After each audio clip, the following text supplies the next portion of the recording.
दोस्तों, स्वागत है आपका हमारे YouTube चैनल पे नए आए हो तो चैनल को सब्सक्राइब कर लेना और बेल के बटन को भी दबा देना ताकि आपको हमारे वीडियो की नोटिफिकेशन मिलती रहे। तो आज हम जिस मूवी को एक्सप्लेन करने जा रहे हैं वो है तेलुगु मूवी बॉम्बार्ड का The Mad Scientist.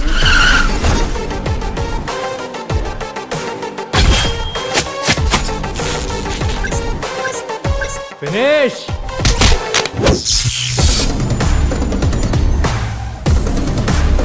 ये एक साइंस फिक्शन मूवी है जिसकी IMDb रेटिंग है 6.9 आउट ऑफ 10, जिसे डायरेक्ट किया था राघवेंद्र वर्मा ने। मूवी की स्टार कास्ट में थे साई सुशांत रेड्डी, चांदनी चौधरी, सिमरन चौधरी, सुशील शर्मा और मकरंद देशपांडे। तो चलिए मूवी को एक्सप्लेन करते हैं।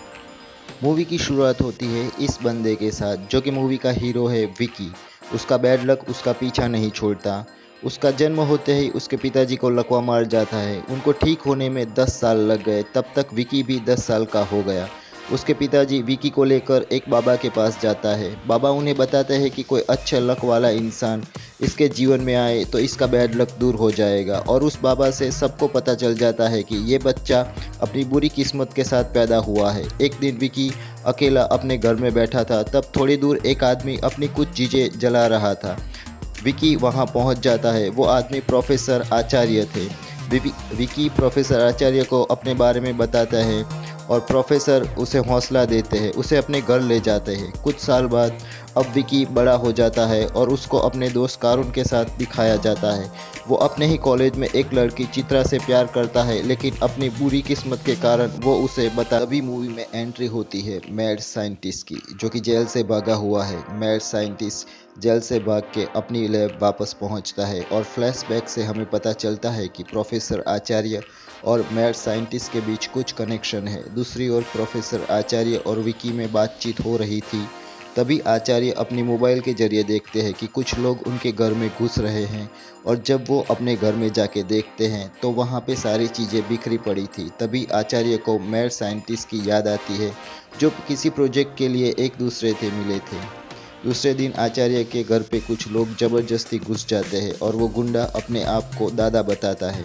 वो आचार्य को एक बॉक्स देता है जिससे आचार्य को पता चलता है कि उनको मैड साइंटिस्ट ने भेजा है, और वो गुंडा आचार्य से हार्ड डिस्क मांगता है। आगे वो उसको बताता है कि उसको आचार्य की बेटी पसंद आ गई है और वो उससे शादी करना चाहता है, और वो आचार्य को धमकी देकर वहाँ से चला जाता है। दूसरी ओर विकी चैत्रा से अपने प्यार के बारे में बता देता है और चैत्रा भी मान जाती है। विकी एक रोबोटिक इंजीनियर है जो अपने इन्वेंशन पर लगा रहता है। विकी चित्रा को बताता है उसकी लाइफ में अभी तक कुछ अच्छा नहीं हुआ, और इसी बात से वो चिंतित है कि कहीं वो चित्रा को खो न दे। तभी चित्रा के मोबाइल पर विकी का वायरल वीडियो आता है जो खुद चित्रा ने लिया था। विकी उसे डिलीट करने को कहता है, लेकिन चित्रा उसे डिलीट नहीं करती।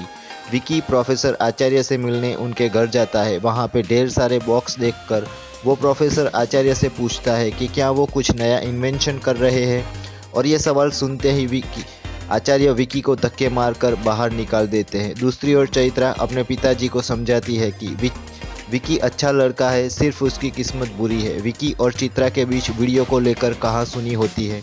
विकी चित्रा से पूछता है कि आखिर उसने वो वीडियो इंटरनेट पर अपलोड क्यों किया, लेकिन चित्रा उसे बताती है कि उसने वो वीडियो अपलोड नहीं किया।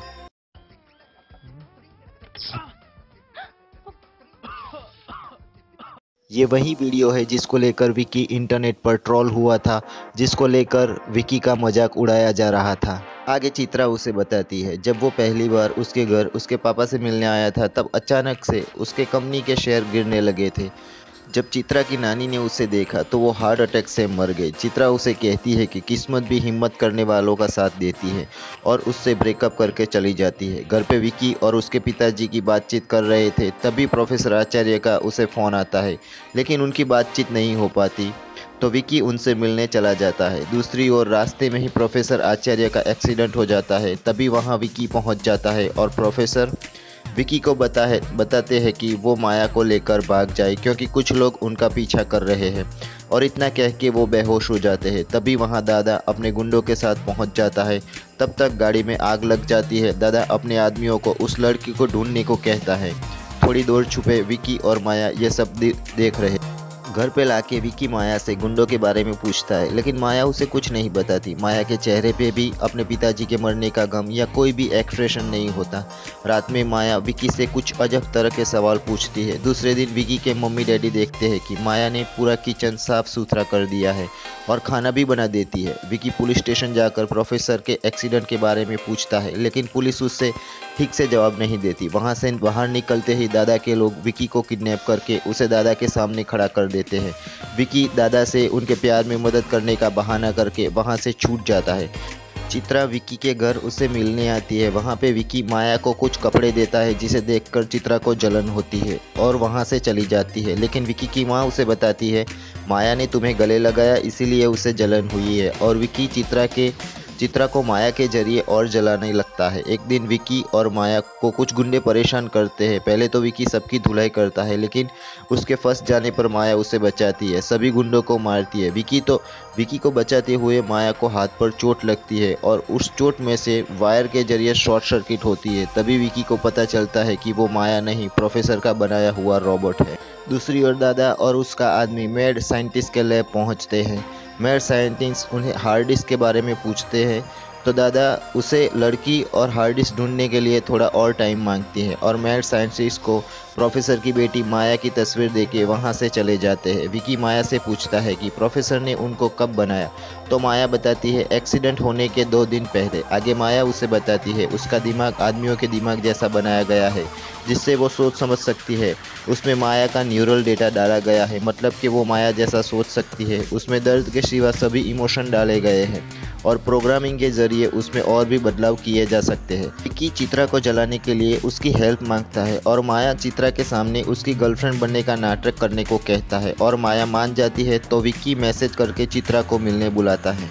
चित्रा उसे मिलने आती है, तब वो शॉक रह जाता है क्योंकि चित्रा ने उसके दोस्त कारून को उसका बॉयफ्रेंड बनाया था। वहाँ पे वो गेम खेलते हैं और विकी चित्रा को माया के जरिए जलाने में कामयाब हो जाता है। चित्रा को जलाते जलाते माया को विकी से प्यार हो जाता है और माया विकी से अपने प्यार का इजहार भी कर देती है। विकी माया को समझाता है कि तुम जो कुछ भी करती हो उसके पीछे एक प्रोग्राम है। हमारी बॉडी में खून है और तुम्हारी बॉडी में करंट है।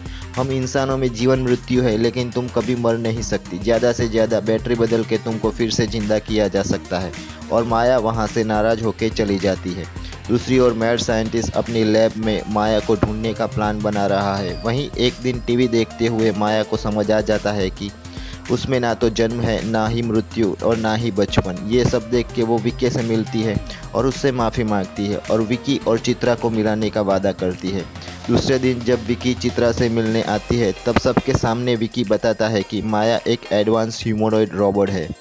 विकी को पता चलता है कि उसका वीडियो उसके दोस्त कारून ने ही चित्रा के मोबाइल के जरिए वायरल किया था, क्योंकि विकी चित्रा पे ज़्यादा फोकस देता था ना कि उस पे, इसीलिए उसने ये सब किया। दूसरी ओर वो चित्रा से भी विकी की खिंचाई करता था और उसको ये सब करके मज़ा आता था। आगे वो विकी को बताता है कि उसको उसकी गर्लफ्रेंड मिल गई और मुझे क्या मिला, तो विकी माया को कारून के साथ बेच देता है। वहाँ पे मैड साइंटिस्ट का आदमी माया को देख लेता है और माया का वीडियो बना के साइंटिस्ट को बेच देता है। साइंटिस्ट रशियन से रोबोट के लिए डील करते हैं। साइंटिस्ट माया का वीडियो बता के रशियन को बताते हैं कि ये एक खतरनाक रोबोट है जिससे आप किसी को भी मरवा सकते हैं। वो रशियन साइंटिस्ट के आदमी को मार के बताती है कि अगर उसको वो रोबोट नहीं मिला तो अंजाम बुरा होगा। दूसरी ओर विकी सोचता है कि प्रोफेसर ने उससे कुछ छुपाया। अगर ये रोबोट माया है तो असली माया का क्या हुआ, और माया उन्हें सीक्रेट लैब ले जाती है जहां प्रोफेसर ने उनसे बनाया था,